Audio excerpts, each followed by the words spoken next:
In Paul's letter from his prison cell, he writes unsure of his fate, contemplating complex, perpetual, existential, spiritual questions of life and death and duty. Paul invites us into a world, his world, where death is a mercy and life is complicated.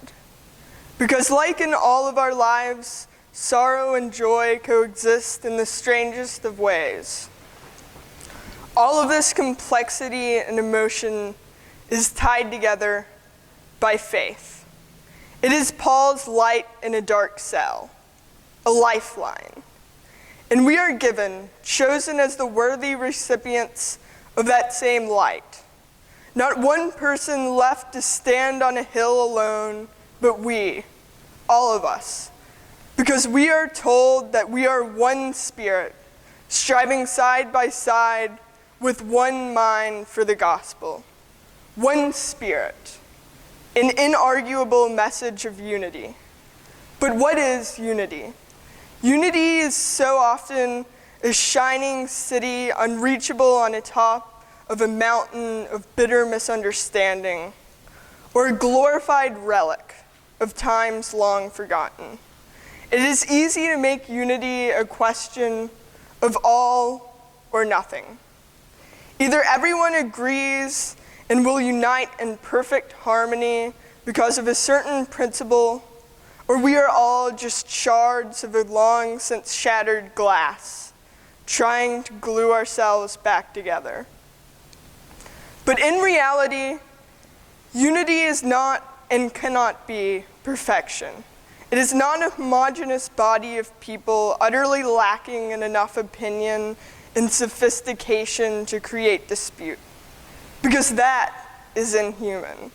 Dispute is human because it occurs when people have something worth believing in.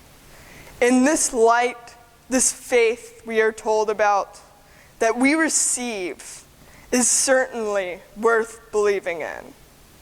But it's also worth unifying around. And today, on this wonderful Sunday, or Thursday, it is juxtaposed with another story, the gospel reading. It is a beautiful story of a landowner looking beyond the accepted convention of economic transaction. And I've always found it to be somewhat infuriating.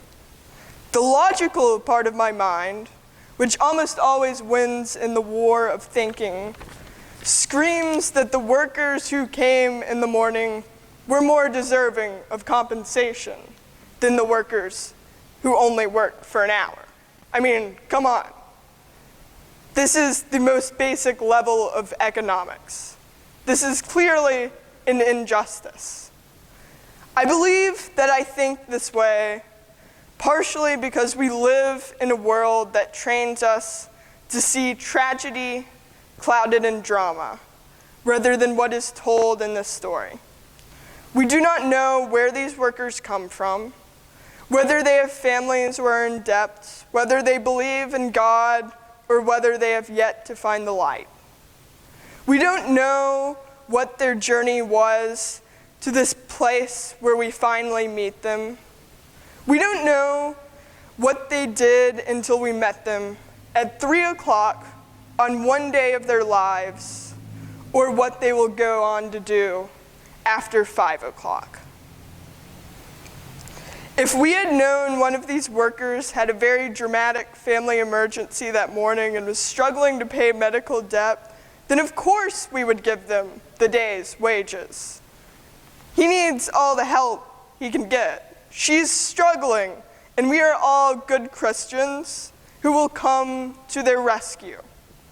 We know to all rally around the gospel and help them out.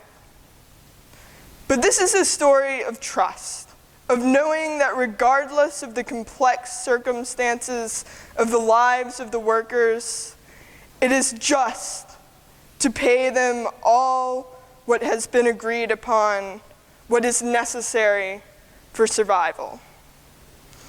So we have now come to the conclusion that there is a crossroads that has been reached, It is a crossroads that has been reached time and time again throughout history.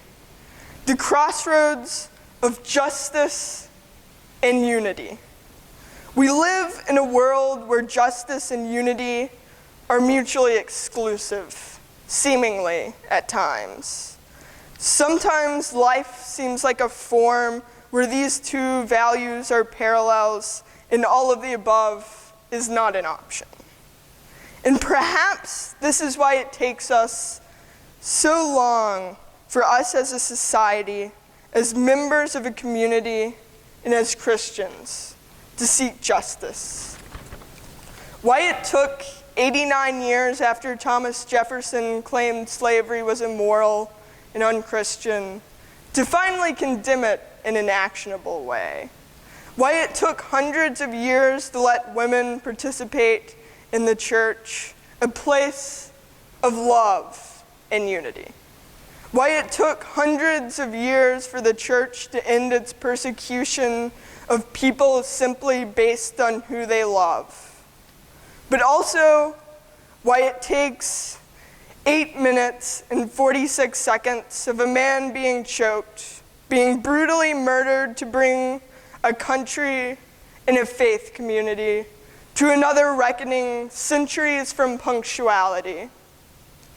A reckoning that causes us to see that the word injustice is an infinite entendre of the world we live in, a world where it is easy to dehumanize. 57 years ago, Martin Luther King Jr. said that we will not be satisfied until justice rolls down like waters and righteousness like a mighty stream, referencing words that were written thousands of years ago. Now, 57 years later, it seems that everyone is still waiting for justice and unity to intersect at the right moment in an idyllic way such that the whole world can link arms and skip off towards the sunrise of a world that is no longer plagued by the infection of injustice. I am here to say I am not satisfied, that I will not be satisfied until justice really does roll, but I will not wait. I will not wait because I am called to do more. We are told to strive towards the gospel. The Christian faith teaches us the radical idea of justice that was unseen to the ancient world. An idea that would revolutionize the world. Justice, biblical justice, is in so many ways a function of love. But the question that we are so often brought to is how this can possibly be applied to the world that we live in today. More specifically, where is the crossroads of justice and unity as it is presented in the Bible, and how do we seek that? This answer is given to us by Paul in many ways when he says very simply, after his musings on extremely complex issues, creating analogies of life and death, live your life in a manner that is worthy of the gospel of Christ. Because this is the crossroads of the values of justice and unity that seem almost antithetical at this point. The light that we were chosen as the worthy recipients, Paul's light, our faith, that is what creates the intersection of justice and unity. As long as we live our lives in a manner that is worthy of the gospel, then we are united in a way that may not always seem obvious. But unity is being whole, many parts forming a whole around an idea, and if we all live in the way that the gospel calls us to live, then that is unity in and of itself. And if we act in the way of the gospel, then we will recognize that all of the workers in the vineyard are deserving of the same pay. So how do we seek that crossroads we are asked to find today and all days? We do not wait, we act. We act with a conviction that when we see injustice in the world, then we draw a path to a higher ideal. So the question that we are begged to ask is, what are you going to do? What can you do? And that is the question that only you can answer for yourself. But if we all ask that question of ourselves every day and act on it, then we will finally come to that crossroads.